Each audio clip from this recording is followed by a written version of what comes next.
Magandang gabi mga masters, bali ngayon po ay 8 videos po ma-upload ko po sa aking YouTube channel. Tama nga mga masters, 8 videos. Yon, what's up mga masters? Nandito na naman tayo sa panibagong araw, panibagong kabanata na naman ang pagsasama-samahan natin ngayon guys.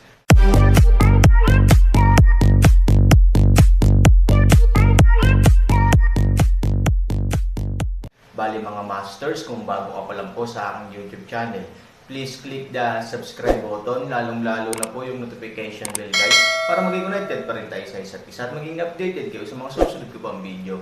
Bali mga masters, bago natin umpisahan ng kwento ay mag-shoutout po muna tayo para sa mga solid nating tagapakinig. Shoutout kay Lisa Paulite at shoutout kay Jefferson San Agustin. Yun na nga mga masters, no? Bali hindi na ito patagalin. In 3, 2, 1, let's go!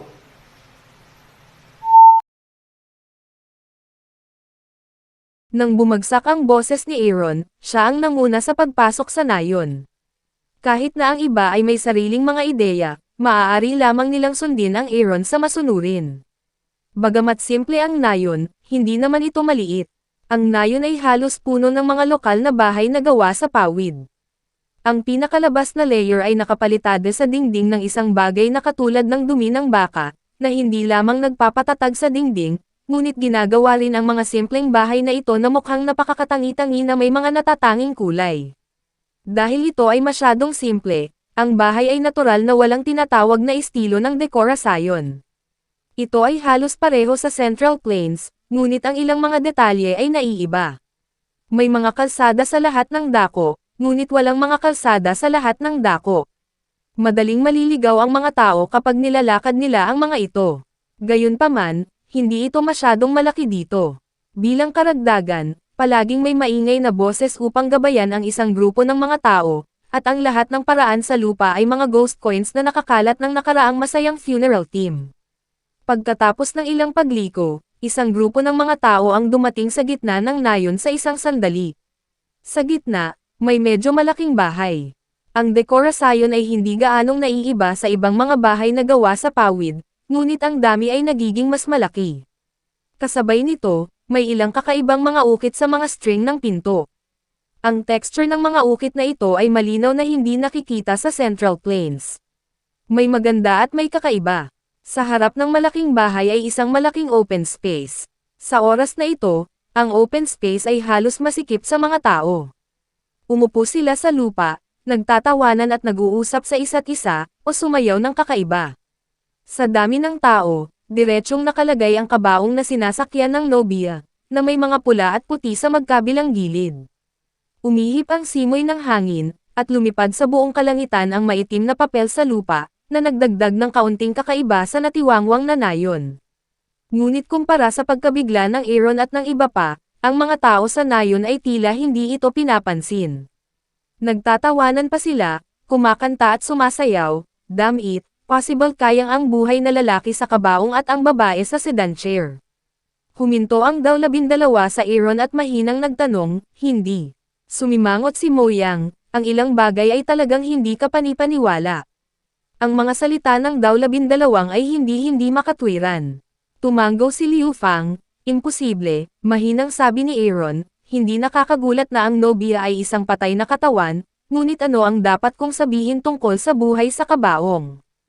Ang mga salita ni Aaron ay agad na nagpatigil sa pag-uusap ni na daw 12 at Liu Fang, mahirap bang hindi gawin ito ng nobyo?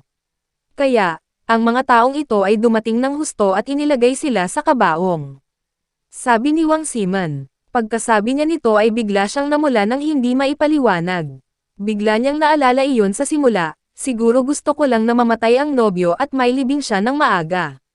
Nararamdaman pa rin ni daw 12 iyon kahit na ang kanyang pananaw ay may depekto, maaaring tama rin ito, ang kamatayan ng nobyo ay hindi bababa sa pagkatapos ng bagay, at malinaw na hindi sa oras na ito na siya maghagis ng mga tao sa kamatayan. Tumingin din si Du Shengsheng sa Aaron at nagpahayag ng kanyang mga pananaw.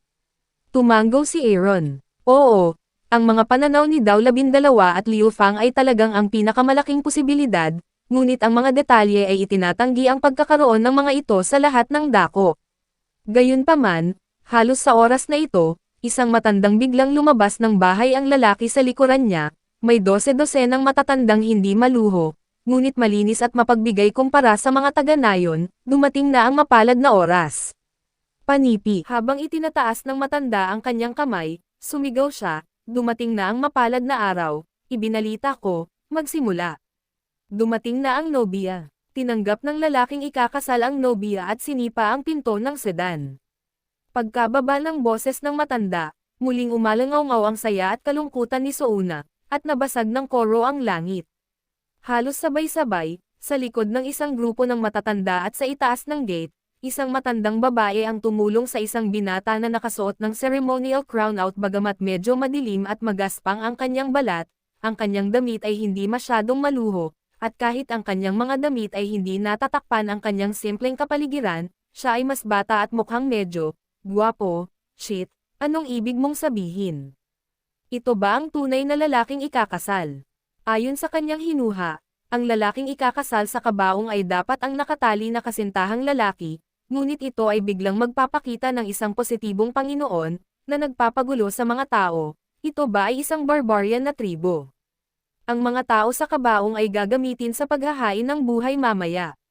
Sumimangot si Liu Fang. Ang ilang atrasadong sinaunang tribo ay nagpapanatili ng ilang kakaiba at malupit na kaugalian, na talagang malamang na umiral. Ngunit para sa Aaron, hindi pa rin siya sumasang-ayon sa pahayag na ito. Kung ang buhay na sakripisyo, bakit naglalagay ng mga tao sa mga kabaong? Ito ay hindi kailangan, hindi ko maintindihan ito sa lahat. Natarante rin si Du Shengsheng at umiling-iling.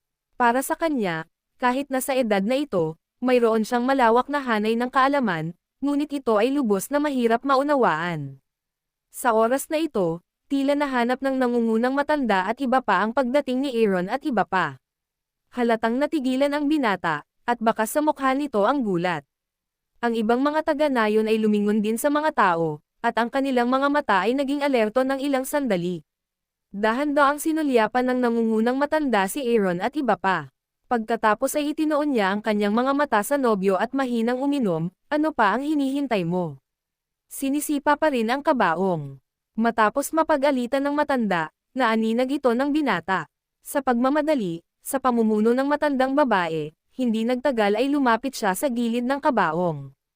Sa pagtingin sa naninigas na katawan na nakaupo sa kabaong, hindi napigilan ng lalaki ang paglunok ng kanyang bibig. Marahang binuhat ng matandang babae ang binti ng binata at sumigaw ng, bang. Sumunod ang paa at marahang sinipa ang kabaong, at agad na tumunog ang kabaong, pumasok ka sa bulwagan.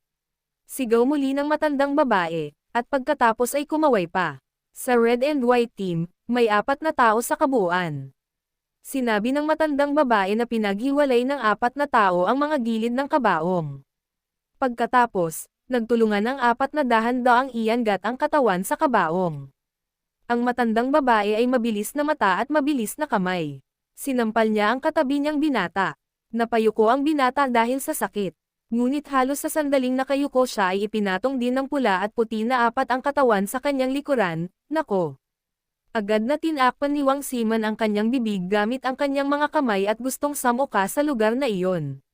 Si Ningyu, Liu Fang at Zeiking ay hindi mas maganda.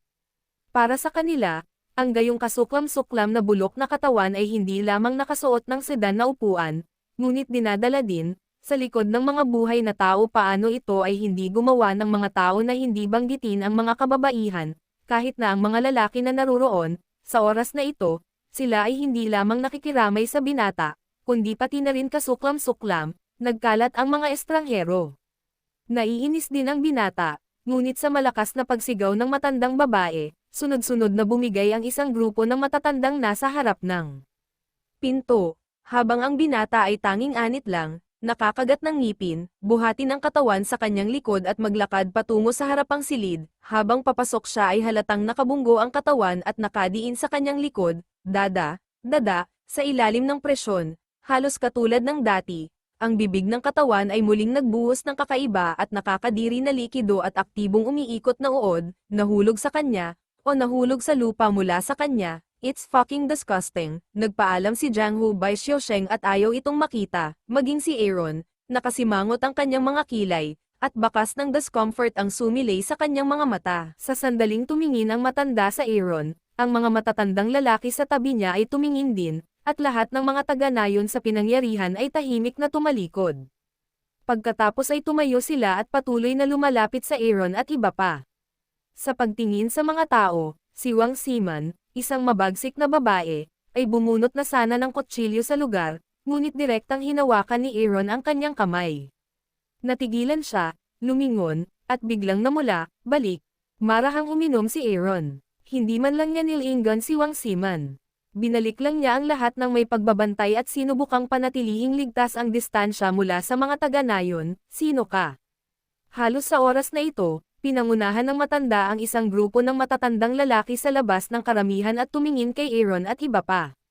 Alerto at malamig ang mga mata niya. Ako si Shahan Aaron. Napadaan ako. Gabi na. Gusto kong manatili at magpahinga. Nagmamadaling paliwanag ni Aaron, walang tayong mali siya. Bahagyang kumunat ang noo ng matanda, tumingin pababa kay Aaron, at pagkatapos ay marahan na sumulyap sa siksikan na tao sa likod ng Aaron, magdamag. Hindi nasisiyahan ang matanda, silang lahat ay aking mga alagad, same time na paliwanag ni Aaron, kami ang misteryong alyansa. Idinagdag ni Wang Siman, hindi. Sinabi ng matanda na may malupit na malamig na mukha, napakaliit ng nayon at hindi kayang tumanggap ng ibang tao. Libre ang tirahan. Mangyaring umalis. Kasabay nito, iniunat ng matanda ang kanyang kamay at gumawa ng kilos ng paanyaya. May gustong sabihin si Wang Siman, ngunit nang makita ang matigas na ugali at malamig na ekspresyon ng matanda, pinigilan siya ni Han Sanyi at pagkatapos ay niyakap siya ng bahagya. Okay, kung ganoon ay huwag kang mag-abala. Dahil doon, tumalikod si Aaron at lumabas kasama ang mga tao. Kahit na naramdaman ni Zhong Beihai at ng iba pa na hindi sila masyadong lumaban at umalis, halos ayaw nila. Makikita na si Aaron ay nagpasya na pumunta, kaya kailangan nilang sumunod sa likuran at maglakad sa labas ng nayon. Ilang saglit lang ay lumabas na ang party sa nayon. Bagamat nagsimula ng magdilim ang langit sa mga oras na ito, makikita pa rin ito sa paningin. May bundok din sa unahan. Hindi man ito masyadong mataas, walang mga puno at berdeng damo, ito ay isang mahirap na lupain. Ngunit sa kasalukuyan, hindi pinapayagan ng nayon ang tirahan, at walang paraan upang pumunta doon para sa pansamantalang pahinga, mag-ingat sa paglalakad sa gabi. Sa isang utos, pinangunahan ni Aaron ang hukbo pasulong. Gayunpaman, ilang hakbang pa lang ang party. Bigla na lang silang nakarinig ng mga putok ng mga nakakalat na yabag na nagmamadali sa likuran nila. Nang lumingon sila sa likod, nakita nilang humahabol ang ilang tao, sila sa dilim, brush. Sa dulo ng team, sinindihan ni Lu Yuan at ng iba pang tao sa tuktok ng asol na bundok ang kanilang mahabang espada nang makita nilang may paparating. Sa ilalim ng liwanag ng buwan, lumitaw ang mahabang espada sa malamig na liwanag, gusto kong makita ang iyong pinuno.